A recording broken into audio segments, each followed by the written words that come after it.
रोहन एक सहज office worker अपने कंप्यूटर स्क्रीन पर झुककर काम में खोया हुआ था। उसकी उंगलियां कीबोर्ड पर तेज गति से चल रही थीं, जैसे कोई मैजिशियन अपना जादू दिखा रहा हो। सडनली एक तेज आवाज से उसका ध्यान भंग हुआ। रोहन। रोहन के कान खड़े हो गए। ये आवाज थी उनके बॉस मिस्टर शर्मा की, जिनके लिए सुबह सुबह गुस्सा एक डेली रूटीन था। जी शर्मा जी। रोहन ने घबराकर जवाब दिया। उसकी आवाज में एक बेचैनी थी। ये फाइल अभी तक कंप्लीट नहीं हुई, कल डेडलाइन थी इसकी। मिस्टर शर्मा का चेहरा लाल भभूका हो चुका था। वो एक आग उगलते ड्रैगन से कम नहीं लग रहे थे। ऑफिस के काम से और शर्मा जी की डांट से परेशान रोहन एक कप कॉफी के लिए कैंटीन पहुंचता है। एक स्ट्रॉन्ग कॉफी राजू भाई। वो राजू से कहता है, जो कैंटीन का ओनर और रोहन का दोस्त भी है। क्या बात है यार, आज फिर शर्मा जी ने क्लास ली? राजू ने एक संगीत की तरह कॉफी मशीन चलाते हुए पूछा। यार वो आदमी मेरी लाइफ का विलन बन गया है, क्या करूं कुछ समझ नहीं आता। अरे टेंशन मत लो यार, लाइफ में अप्स एंड डाउन्स तो आते जाते रहते हैं, जैसे कि कॉफी में शुगर, कभी कम कभी ज्यादा। रोहन ने एक घूंट कॉफी पी और राजू की बात सुनकर मुस्कुरा गया। राजू हमेशा अपनी बातों में ह्यूमर डाल देता था, चाहे सिचुएशन कितनी भी सीरियस क्यों ना हो। तुम सही कहते हो राजू भाई, लेकिन शर्मा जी को समझाना मुश्किल ही नहीं नामुमकिन है। देखो यार, हर इंसान के दिल का रास्ता उसके पेट से होकर जाता है। शर्मा जी को खुश करना है तो उनके लिए कुछ स्पेशल करो। जैसे? रोहन ने पूछा। उसके चेहरे पर एक अनजान सी उम्मीद जग उठी थी। जैसे कि उनकी फेवरेट मिठाई या चाय, या फिर उनके बेटे के लिए एक जॉब एप्लीकेशन। कैंटीन से वापस आते ही रोहन ने देखा कि शर्मा जी उसके डेस्क के पास खड़े हैं और उनके चेहरे पर आज एक अलग ही तेज था। वो एक शेर की तरह तेज नजर से सबको घूर रहे थे।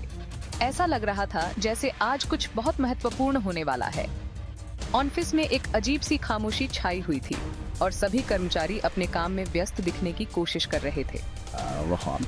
शर्मा जी ने आवाज दी और रोहन के दिल की धड़कन तेज हो गई। उसे समझ नहीं आ रहा था कि उसने कोई गलती की है या फिर कोई महत्वपूर्ण काम अधूरा रह गया है। उसके मन में कई सवाल उठ रहे थे। वो गुप्ता एंड सन्स का फाइल कहाँ है? क्लाइंट्स मीटिंग के लिए वेट कर रहे हैं। रोहन को याद आया कि वो फाइल तो उसने प्रिंटिंग के लिए दी थी और अभी तक आई नहीं थी। उसके माथे पर पसीना आ गया। उसने जल्दी से अपने कंप्यूटर पर चेक किया और देखा कि प्रिंटिंग का काम अभी भी पेंडिंग है। जी शर्मा जी, वो फाइल अभी प्रिंटिंग में है, मैं अभी लेकर आता हूँ। क्या हुआ? फाइल कहाँ है? मुझे अभी फाइल चाहिए, क्लाइंट्स इंतजार नहीं करेंगे। शर्मा जी की आवाज और तेज हो गई। ऑफिस में सभी की नजरें अब रोहन और शर्मा जी पर थीं। रोहन ने जल्दी से प्रिंटिंग रूम की तरफ दौड़ लगाई। उसके मन में एक ही ख्याल था कि कैसे भी करके वो फाइल जल्दी से जल्दी शर्मा जी को दे दे। प्रिंटिंग रूम में पहुंचते ही उसने देखा कि मशीन खराब हो गई थी। अब रोहन के पास समय बहुत कम था और उसे कोई और उपाय सोचना था। उसने तुरंत अपने सहकर्मी से मदद मांगी और दोनों ने मिलकर फाइल को मैन्युअली तैयार करना शुरू किया। आखिरकार कुछ मिनटों के बाद फाइल तैयार हो गई और रोहन ने उसे लेकर भागते हुए शर्मा जी के पास पहुंचाया। शर्मा जी ने फाइल ली और बिना कुछ कहे मीटिंग रूम की तरफ बढ़ गए। रोहन ने राहत की सांस ली, लेकिन उसे पता था कि ये दिन अभी खत्म नहीं हुआ था। ऑफिस में सभी ने उसकी तरफ देखा और उसे एक हीरो की तरह महसूस हुआ। लेकिन रोहन जानता था कि असली हीरो तो शर्मा जी थे, जिनकी वजह से ऑफिस में अनुशासन और कार्यकुशलता बनी रहती थी। सेक्शन 5, फाइल का सफर, the journey of the file. This is a tale of urgency, anxiety, and the ultimate relief that comes with finding what you seek. Rohan ने प्रिंटिंग रूम तक का रास्ता मैराथन की रेस की तरह तेजी से तय किया। ऐसा लग रहा था जैसे हर कदम के साथ उसकी धड़कनें और तेज हो रही थीं। उसका दिल जोर से धड़क रहा था और माथा पसीने से भरा हुआ था। उसे ऐसा महसूस हो रहा था जैसे समय उसके हाथ से फिसल रहा हो। अरे भाई, मेरी फाइल आई क्या? उसकी आवाज में बेचैनी साफ झलक रही थी। प्रिंटिंग रूम में वो प्रिंटर के आसपास चक्कर लगा रहा था, जैसे कोई भूखा शेर अपने शिकार को ढूंढ रहा हो। उसकी आंखें हर कोने को टटोल रही थीं। रोहन ने प्रिंटर ऑपरेटर से पूछा, जिसका नाम भी शर्मा था, लेकिन उसकी पर्सनालिटी बिल्कुल अलग थी। शर्मा हमेशा शांत और संयमित रहता था, जैसे उसे किसी चीज की चिंता ही न हो। वो हमेशा कूल और कंपोज्ड रहता था। उसकी इस शांति ने रोहन को थोड़ी राहत दी। अरे हाँ, आपकी फाइल तो प्रिंट हो चुकी है। शर्मा ने मुस्कुराते हुए कहा। वो देखिए, वहां टेबल पर रखी है।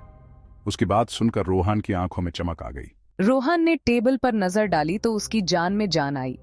उसे ऐसा लगा जैसे उसने कोई बड़ी जंग जीत ली हो।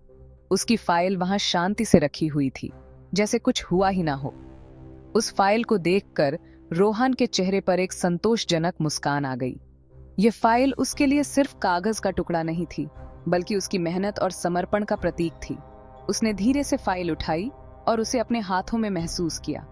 यह वही फाइल थी जिसके लिए उसने इतनी मेहनत की थी। उसकी आंखों में गर्व और संतोष की झलक थी। अब रोहान के कदमों में एक नई ऊर्जा थी। वह उसी हॉलवे से वापस जा रहा था, लेकिन इस बार उसकी चाल में आत्मविश्वास था। उसे पता था कि उसने अपना काम पूरा कर लिया है। उसके चेहरे पर एक मुस्कान थी और उसके सहकर्मी भी उसकी इस सफलता में शामिल हो गए। यह फाइल का सफर सिर्फ रोहान के लिए नहीं, बल्कि पूरे ऑफिस के लिए एक प्रेरणा बन गया था। ऑफिस का माहौल अब पहले से ज्यादा सकारात्मक और उत्साहपूर्ण था। हर कोई अपने अपने काम में जुटा हुआ था, लेकिन रोहान की इस छोटी सी जीत ने सबको एक नई प्रेरणा दी थी। रोहान ने फाइल को सुरक्षित जगह पर रखा और एक गहरी सांस ली। उसे पता था कि यह सफर यहीं खत्म नहीं हुआ है, बल्कि यह तो बस शुरुआत है। समय बीतता गया, लेकिन उस दिन की यादें रोहान के दिल में हमेशा ताजा रहेंगी।